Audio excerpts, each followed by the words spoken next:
മോമോസ് കഴിക്കാൻ പോയാലോ? കഴിക്കാൻ പോവാം മോമോസ്. എവിടെ പോവും? തോപ്ഖാന ബസാർ. അപ്പോൾ അങ്ങനെ ഞങ്ങൾ മോമോസ് കഴിക്കാൻ വേണ്ടി പോവാണ്. ഇതാണ് ഇവിടുത്തെ ഒരു ചെറിയൊരു മാർക്കറ്റ്. അതിൻ്റെ സ്പേസ് കണ്ടില്ലേ? ഇവിടെ ഇപ്പം മനുഷ്യന്മാർ റോട്ടിൽ കൂടെ കയറി നടക്കുന്നത് നമുക്ക് പിന്നെയും പോട്ടെ എന്ന് പറയും. അത് അവരുടെ അഹങ്കാരമെന്ന് പറയും.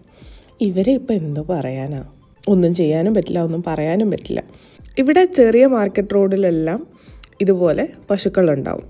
നമുക്ക് പിന്നെ അഡ്ജസ്റ്റൊക്കെ ചെയ്ത് വണ്ടി എടുത്തുകൊണ്ട് പോവാം എന്നുള്ളതല്ലാണ്ട് ട്രാഫിക് ബ്ലോക്കും കൂടെ ആണെങ്കിൽ പറയേ വേണ്ട. അങ്ങനെ ഒരുവിധം ഞങ്ങൾ വന്നപ്പോഴാണ് അതേ ഒരു കുഞ്ഞു പശുക്കിടാവ്. അങ്ങനെ ഇതാണ് ഇവിടുത്തെ ചാട്ട് ഏരിയ. അപ്പോൾ ഇവിടെ എല്ലാം മിക്ക ടൈപ്പ് ചാട്ട്സും അവൈലബിൾ ആണ്. ഞങ്ങൾ മോമോസ് മാത്രമേ കഴിക്കാറുള്ളൂ. അപ്പം ഞങ്ങളുടെ മോമോസ് കട എത്തി. മോമോസ് ഞങ്ങളുടെ 3 പേരുടെയും ഫേവറേറ്റ് ആണ്. എപ്പോൾ വാങ്ങിയാലും അടി നടക്കും. പിന്നെ എത്ര കഴിച്ചാലും മതിയാവത്തില്ല. ബാക്കിയുള്ള സ്ട്രീറ്റ് ഫുഡൊന്നും ഞങ്ങളങ്ങനെ കഴിക്കാറില്ല. പാനിപ്പൂരി ആണെങ്കിലും അങ്ങനെയുള്ള സാധനങ്ങളൊക്കെ. കാരണം അതൊക്കെ പുറത്തുനിന്ന് കിട്ടുന്നത് വയറിന് പിടിക്കുമോ എന്ന് പോലും അറിയില്ല. അപ്പോൾ അതൊക്കെ നമ്മുടെ ഏതെങ്കിലും പാർട്ടീസിനൊക്കെ ചാട്ട് കോർണർ ഉള്ളപ്പം അവിടെ നിന്നാണ് കഴിക്കാറ്. അങ്ങനെ നല്ല ആവി പറക്കുന്ന മോമോസ് ഊതി ഊതി കഴിക്കാൻ അതും ഒരു രസമാണ്. ഇതാ കണ്ടില്ലേ, ആകെ 2 പ്ലേറ്റാണ് ഞങ്ങൾ വാങ്ങിയത്. ഈ 2 പ്ലേറ്റിൽ 1 പ്ലേറ്റ് എൻ്റെ എന്നാണ് 3 പേരുടെയും വാദം. അങ്ങനെ ഞങ്ങൾ തർക്കിച്ച് കഴിച്ചുകൊണ്ടിരിക്കുകയാണ്. എൻ്റെ മോമോസ് തൊടരുത് എന്നാണിപ്പോൾ അവൻ പറഞ്ഞത്. ബാക്കി എന്ത് ഫുഡാണെങ്കിലും ഷെയറിങ് ഈസ് കെയറിങ് എന്ന് പറഞ്ഞ് അവൻ തരാറുണ്ട്. Sharing is caring.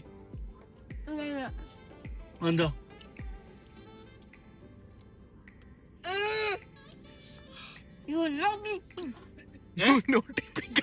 നോട്ടിപ്പിക്ക എന്നെയാ എങ്ങനെ പറഞ്ഞേ?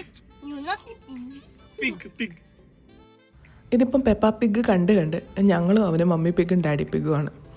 അങ്ങനെ വഴക്കുണ്ടാക്കണ്ടെന്ന് കരുതി വീണ്ടും 2 എണ്ണം ദോ എന്ന് പറഞ്ഞ് 2 പ്ലേറ്റും കൂടെ മേടിക്കുന്നതാണ് കാണുന്നത്. എന്നാലും അതിലെ 1 പ്ലേറ്റും ഫുള്ള് അവൻ മേടിച്ചു. അങ്ങനെ ഞങ്ങളുടെ കഴിച്ച് കഴിഞ്ഞപ്പോഴത്തേക്കിനും 1 എണ്ണം തരുമോയെന്ന് ഞാൻ അവൻ്റെ അടുത്ത് ചോദിച്ചു. ദുദു, ഒരു മോമോസ് തരുമോ ദുദു? മേടിച്ചു കൊടുക്കടാ. ഞാൻ ഒരെണ്ണം എടുത്തോട്ടെ. ഇഞ്ചിയോ? ഇഞ്ചി കഴിച്ചോ? ഞാൻ എന്താ കുറേ ഇഞ്ചി കഴിക്കാൻ.